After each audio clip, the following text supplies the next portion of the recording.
Hy het 'n brief geskrywe vir oud-generaal Constant Viljoen daar van Perth af. En hy het sy woede op papier gesit en hy het gesê, hoekom het die weermag nie beheer oor Suid-Afrika oorgeneem en verhoed dat hierdie chaos in Suid-Afrika 'n aanloop neem nie. En daar was geantwoord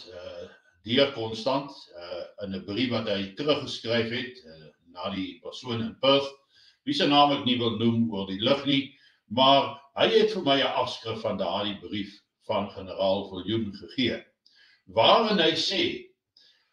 dat hulle het besluit om nie met die planne voort te gaan nie, want daar was Amerikaners wat in Botswana saamgetrek was, wat op die punt gestaan het om Suid-Afrika binne te val en juis so 'n militêre oorname van die regering te verhoed.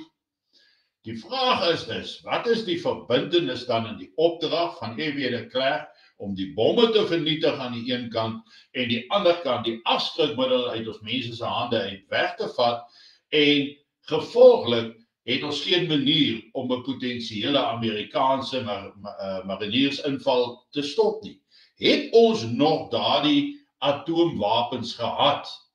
sou geen mariniersgroepering, Amerikaanse groepering, dit gewaag het om Suid-Afrika binne te val nie.